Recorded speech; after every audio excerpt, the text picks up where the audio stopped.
The Gateway brings you the day's news from the St. Louis region and across Missouri. It also includes stories from the Illinois side of the river and our Metro East reporter, Will Bauer. In Alton, in Belleville, in East St. Louis, in Edwardsville, in Cahokia Heights, at Scott Air Force Base, I'm Will Bauer. St. Louis Public Radio. Listen to reports from Will and all of our journalists weekdays on the Gateway, on the STLPR app, and wherever you get podcasts. Hello and welcome to this week's edition of the Politically Speaking podcast. I'm your host, as always, Chris McDaniel, a reporter with St. Louis Public Radio. Joining me in St. Louis is Jason Rosenbaum and Jo Mannies. And joining us from Jefferson City is I'm State Representative Chris Kelly from Columbia. Well, thank you for joining us. A Democrat. A Democrat, yes. Thank you, Joe. And as we were talking about before the show started, you have one of probably the more interesting histories behind any of the representatives. Tell us a little bit about it. Well, I served in the Missouri House for 12 years in the 80s and 90s before there were such things as term limits, and also when there were large Democratic majorities. This time back, I was out of the legislature for a while being a judge, and my therapy failed, so I came back to the legislature.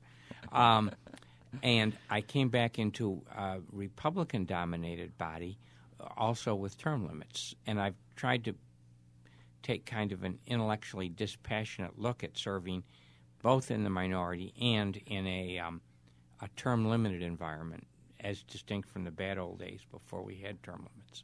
The bad old days. So are you a fan of term limits or not a fan of term limits? I'm not a fan of term limits. My experience is that people elected now are every bit as smart and every bit as committed as we were in the bad old days, but they just don't have enough time and grade. There are just too many things that they don't know, and there's too much of a transfer of power from the people that are actually elected to unelected folks, bureaucrats, lobbyists, staff people. But there's a group that I was not aware of whose power would increase, and that's the political parties. And I did not perceive that until I came back. And the way you see that is in caucuses. In the bad old days, we almost never caucused, and when we did caucus, it didn't mean anything, because no one in their right mind would allow the political parties to tell them what to do legislatively. Now the Democrats and Republicans caucus all the time and actually pay attention to their political parties, and that's almost always a bad thing to do. Now, one of the things that you were known for years ago when you were in the General Assembly was your knowledge about the budget, and it seems like since you've been in the House the second round, there have been a number of major players, Republicans as well as Democrats, who have looked upon you for some, if not guidance, at least some history. Is there anything, aside from your colleagues' potential lack of knowledge because they're not there long enough, are there any key issues that you think have more resonance now than they did the first time around, and vice versa? Well, part of the lack of institutional knowledge is a lack of procedure. I take very seriously the inherent tension between the executive branch and the legislative branch. And it matters to me not at all that I'm serving at the same time as a Democratic governor. I believe that tension is vital to the well-being of a democracy, and am very jealous of legislative prerogatives. But many of my colleagues who have not been around very long, they share that generally, but they don't know how that manifests itself specifically. And if I've made any contribution, I believe, and I hope it has been to help find ways to resist the virtually constant effort of the executive to expand its power base into what I think of as appropriate legislative turf. What are those areas? Well, some examples would be Jay Nixon is an extremely talented and very hardworking and very experienced political guy. He knows how the budget works, and he has constantly found ways, legal ways, to, for instance, take advantage of E's in the budget. And E is an estimated line which allows spending greater than the amount appropriated, or flexibility that the legislature has to give the executive in certain areas.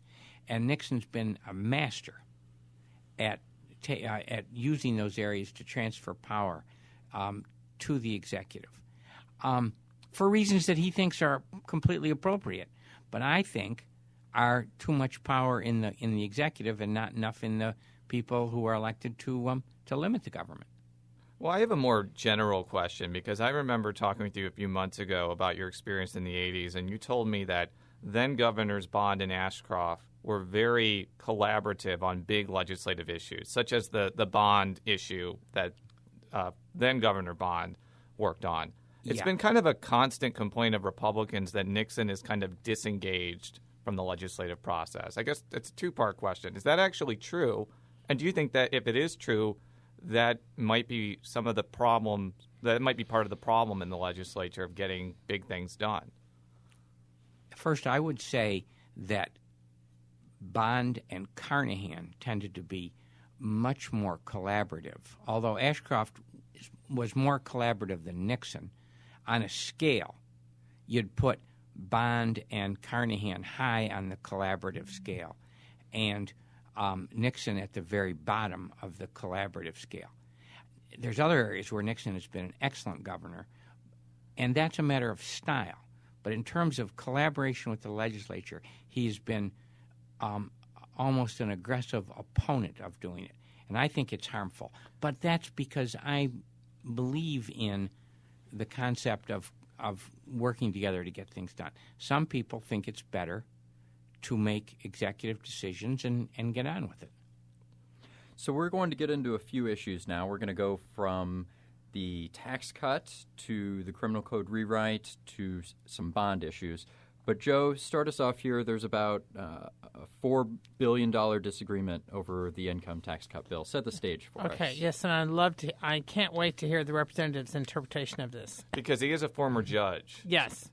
So what's happened is that this year the General Assembly has put a tax cut measure on the governor's desk. Deja vu. Yeah, deja vu from what happened last year, but there's some key differences.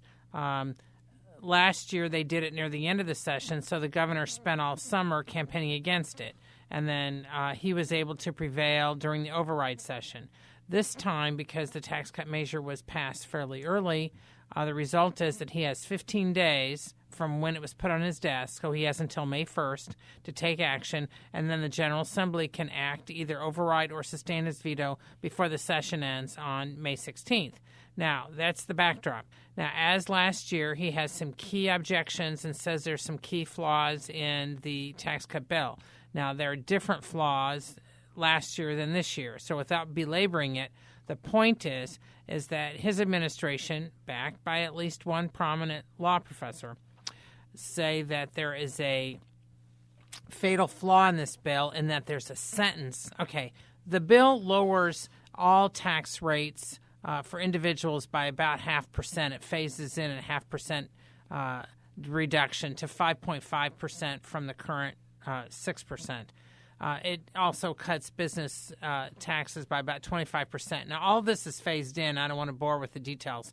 But what they're pointing to is a sentence in the bill that, in effect, they say, well, in effect does state. I'll read it right now. Okay. The bracket for income subject to the top rate of tax shall be eliminated once the top rate of tax has been reduced to 5.5%.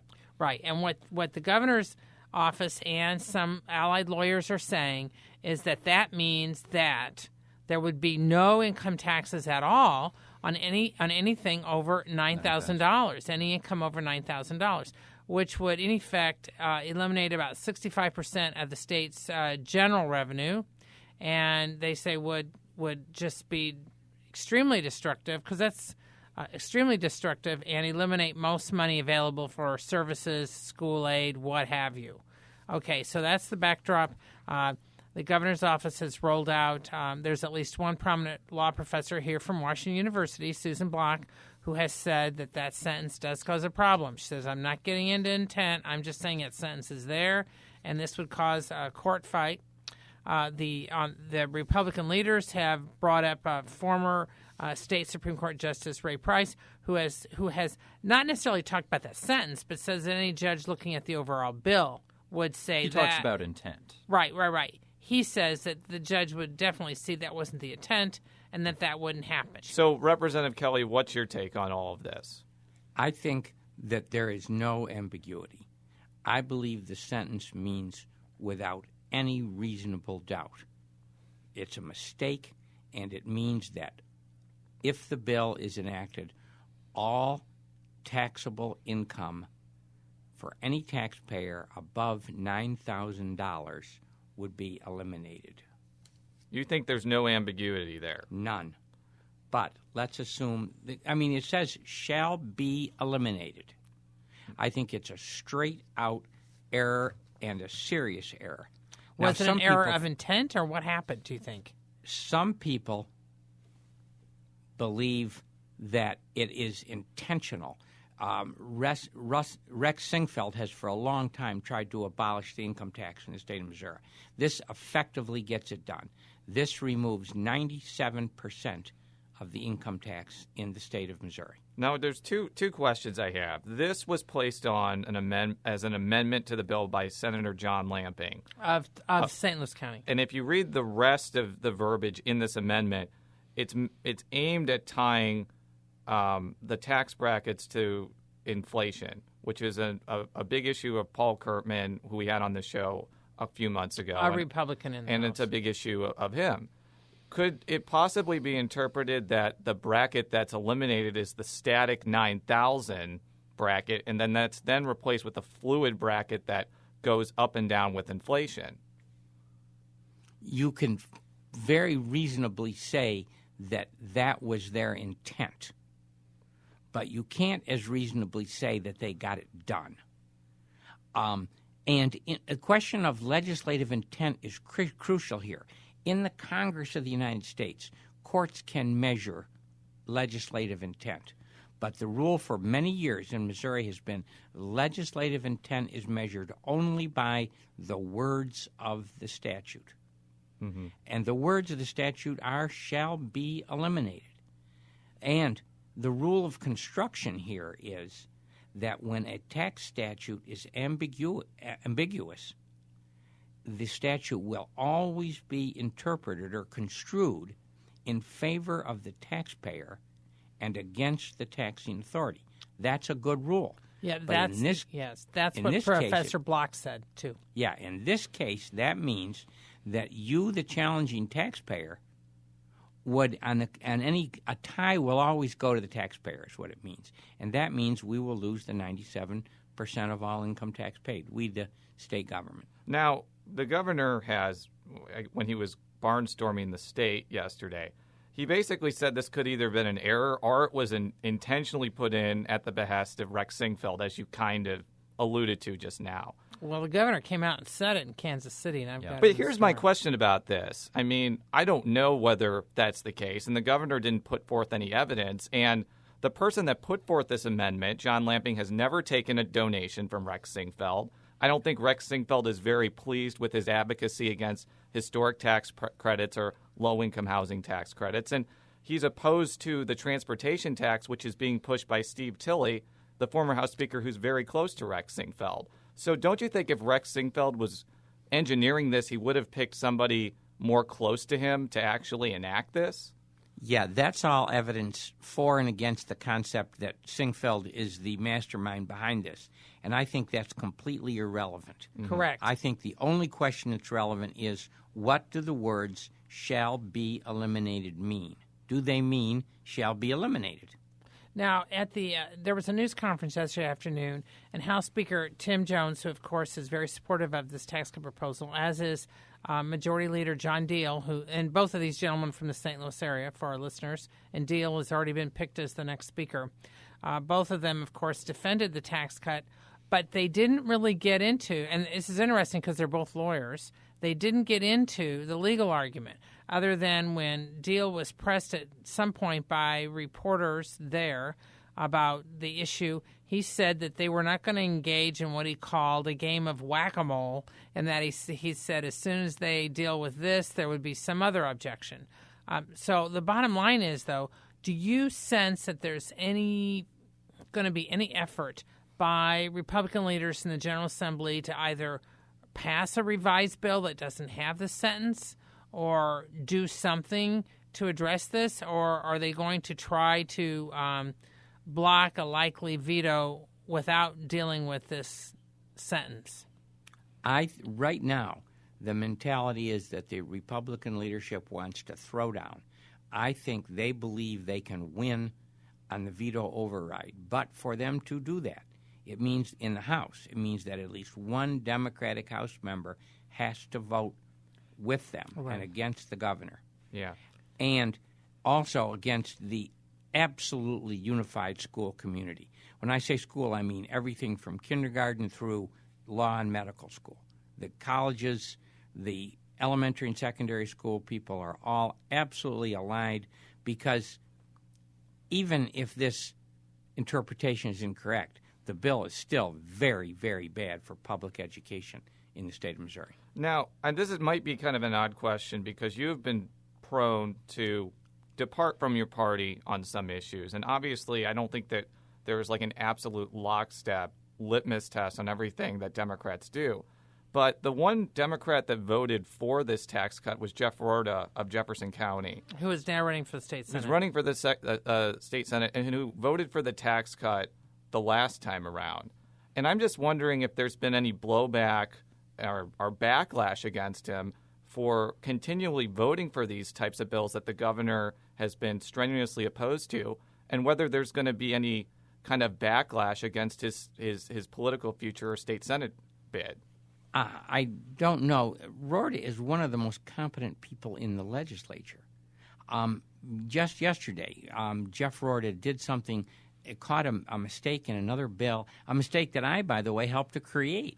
Oh. And he was absolutely right when he caught it. He works hard. He's astute, and I'm sure he's got good reasons for this. Now, but the fact of the matter is there is a fatal flaw in this bill, and Rorta voted against the previous tax bill also not because it was a tax decrease, but because the bill had technical flaws. Amazing. The last bill was a train wreck.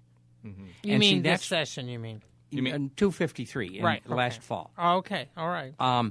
And Republicans all privately admit that the last bill was a train wreck. And that's one of the problems they have here. They're in the unenviable position of saying, yes, the last tax bill we wrote was incredibly incompetent, and then having Nixon find incompetency in this bill, and them trying to say, yeah, well, we weren't incompetent in this bill. That's a hard argument to make. I mean, now, when Rorta voted for this bill, of course, that was before the fatal flaw was discovered. So my things, I haven't talked to him, so it may be unfair to even be discussing how he's going to view it. But could it be that he might take a different tack, since this is a more dramatic flaw, arguably, than the problems last year? And especially, the lines seem to be more stark this time. I guess that's my point. Last time there was 15 House Republicans who defected from their party and sided with the governor. It's unclear yet if any of those people would do it again, or what sort of pressure is going on from the schools. What are you hearing? What are you seeing since this flaw has started hitting gaining the attention of schools and other groups? We haven't seen the effect of the education lobby yet moving any votes. And the Republican leadership is being extremely adamant with their people about this. But I think that the facts at some point may become important to some Republicans. They may just read this for themselves and say, regardless of what my leadership thinks politically, this is a very, very dangerous error in a tax bill. At some point, you'd wonder why the Chamber of Commerce continues to have confidence in the Republicans writing tax bills when year after year they're sloppy. The best thing you can say for this bill is that it's ambiguous. Mm-hmm. And you shouldn't write ambiguous tax bills. Now, is this going to be sort of, when I wrote a story at the beginning of the session, so did Jason, we wrote stories about what would be the big issues, and of course it was Medicaid expansion and all this other stuff, and some of which has been big. But now that the tax cut bill is sort of landed with a thud, is there a chance that this is just going to block out the sun on any other major legislation for the next few weeks till the session ends, or do you think people will just start dealing with other stuff and waiting to see what the governor does? What do you think is going to happen? I just don't know, and that's a very hard thing to tell, because it's like cutting trees. If you cut them, they fall the wrong way, and you don't know how this tree is going to fall yet. I think that the criminal code is going to move forward. Yeah. Unaffected by this. And that was going to be we were about to transition into that. Yeah, that's what I was getting at. Because Representative Kelly has been one of 4 legislators who have been instrumental in this arduous process of rewriting the criminal code. The others have been Jolie Justice of Kansas City, a Democrat, Stan Cox of Sedalia, a Republican, and Bob Dixon of Springfield, a Republican. Now, before we go into that issue, kind of just explain why the criminal code needs to be revised and kind of, in general, because it's a 700 or 1,000-page bill, what the principles behind it are. Okay. For a long time, the Missouri Bar, both the prosecutors and the defense attorneys, have contended accurately that Missouri's criminal code is terribly out of date and disjointed. And that happens, it's true, and it happens because over a 40-year period, every year the legislature makes changes in the criminal code, but they don't do it in any systematic manner. And so what started out 40 years ago is a pretty rational, well-organized criminal code has over 40 years effectively eroded. Entropy has been at work here on the criminal code. And it's got places, sections in all different statutes, and it's a mess. So the Missouri Bar, did a 5-year study of the criminal code and made a recommendation to the legislature 3 years ago. For 3 years now, Stanley Cox has been leading the effort in the House, and Bob Dixon and Jolie Justice in the Senate to adopt this new reorganized criminal code. And primarily what it does is it took all the criminal law and rewrote it into a unified system, creating, for instance, a 5th and much more minor felony. But it doesn't have a lot of philosophical content, but it has a little. Mm-hmm. For instance, it lowers the penalty for possession of marijuana at the very lowest levels, less than 10 grams, down to a no-jail fine. It also strengthens some of the laws for various kinds of child endangerment or abuse. But it's primarily a reorganizational tool. And as Jason says, it's huge. It approaches 1,000 pages now. But it was vetted by the Bar for 5 years. We've had it in committees and in interim committees for 3 years now. The 4 of us, Cox and Dixon and Jolie Justice and myself, have been working on it for a long time, as have interim committees and subcommittees. At the very last minute, effectively, about 6 weeks ago, the governor decided that he didn't want to sign it and said break it into parts. You can't do that because when you reorganize something, it's a unified whole, and that would mean passing it over several years. The chances of the parts not fitting together are very much greater if you pass it in different segments. Plus, Justice Cox and I are all leaving the legislature this year. There's no one with the institutional memory to deal with this except Dixon remaining. So for a lot of technical and internal reasons, it's a bad idea to not do it now. And we believe that it's the correct bill to pass. The prosecutors are on board. The defense attorneys are on board. The domestic violence people are on board. The sheriffs, the whole law enforcement community and the defense community is on board. Literally, Governor Nixon's the only opponent, and he doesn't have specific objections. He's just generally concerned about the size. Is it because he's concerned about potential errors in it, like in the tax bill? Yes, he is concerned about potential errors, but that means that he just needs to get to work and do his job. He's fond of telling other people to roll up their sleeves. Well, it's time that he did that. He's saying he can't review it, but I ask the listeners to remember that just a few months ago, he was able to review the entire Boeing proposition, which was bigger than this and more financially complex than this, in a weekend. And yet, he knows criminal law. He was the Attorney General for 16 years. So far, it's just him expressing concerns. Do you think that if you actually pass this 1,000-page bill, that he would actually veto it, or do you think that right now he's just expressing his concerns? The threat to veto is very real and very strong, and effectively we don't care. We know that we have the votes to override his veto, and will do so. If he now, we're willing to talk to him. We have said all along, Governor, please give us your concerns. We'll fix anything you perceive as a problem, and we'll listen to you about any philosophical issues that you have. But he has not given us any information. He's only kind of wrung his hands about the whole thing. And you told me that you feel like his objections are essentially platitudes and not very specific. And he's never given us a single specific. Yeah.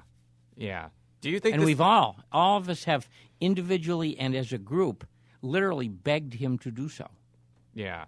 It was his general counsel put out, or when he was talking with reporters on the tax cut, said, and I'm quoting Eli Yoakley here because I wasn't there, that he apparently doesn't do bill review while legislation is in process. Now, notwithstanding that he's threatened to veto the school transfer bill because of a very specific provision in there, I mean, number one, is that really accurate that he doesn't do bill review or review things while it's in process? And do you think that's a good thing? Of course it's not accurate.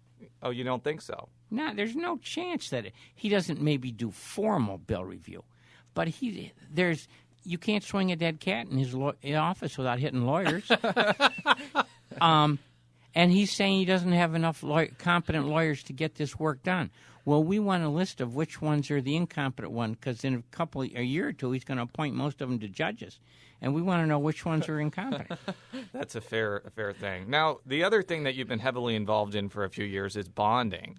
And for our listeners, bonding is kind of the term that we use. I mean, that's a really obvious statement, but to essentially the state borrows money to undertake a whole bunch of public works projects. Tell me a little bit about your involvement in that and what you kind of want to see from this bonding situation. Throughout, Missouri has, first of all, a tremendous backlog of huge repair and maintenance and new construction issues. The state has not taken care of its infrastructure for a long time. And the poster child for that is the Fulton Mental Health Hospital. It's in terrible shape. And for 6 years, I have been trying to get the governor and the legislature to perceive our need to take care of our new construction backlog and our repair and maintenance backlog. I've gotten no support at all from the governor on this. I've gotten very good support from Republicans. Ron Richard, who was the speaker, helped with this. Steve Tilley helped with this, and Tim Jones helped with this. And there's some reasons for that. During the recession is an excellent time to borrow money. Any big corporation would do it. Interest rates are very low, and our debt-to-income ratio is very low, and there's a lot of people out of work.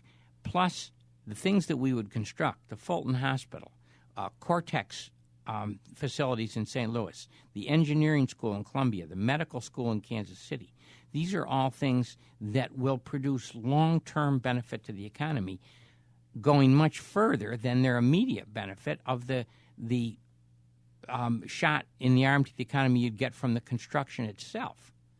And these are the kind of things that we ought to be doing for our economy. Cortex and the engineering school fit precisely into the entire Missouri STEM concept of we need to strengthen our scientific and medical research capacity. The governor was completely disinterested in any of this stuff. Why? For 5 years, because there was I don't know why. I can't make a window into his soul, but he was. I think that it was because he didn't want to appear to be on record for debt until his election was over. Mm-hmm. Once his election was over, he all of a sudden decided that the Fulton Hospital was important to fix. I'm glad that he's come to that realization, but I've been trying to fix Fulton for 6 years now, and he's been pretty disinterested. Yeah. I think we'll do Fulton this year, but I believe we should do more than Fulton. We have big repair and maintenance backlogs. We ought to do something with Cortex in St. Louis. We've got Benton Sadler at UMSL, St. Louis Community College. There's a big science building in Springfield that ought to get done that's been hanging fire for more than 10 years. These are the things that a rational state interested in its economic development does. Mm-hmm. Now, to kind of potentially build on your point about the governor's view on this, I'm just going to quickly read part of a press release that he put out after the tax cut was passed. He said, with 4 weeks left in session, I wanted to take a moment to talk about the actions the legislature has taken so far this year and the values those actions reflect. In this session, the majority in the legislature has voted to raise sales taxes on Missourians, which is a reference to the 1 cent transportation tax that passed the House, voted to borrow money for unnecessary building projects, which I believe is a oblique reference to bonding, allowed wasteful tax credits expenditures to continue unchecked, which is a reference to, the historic tax credits and the low-income tax credits.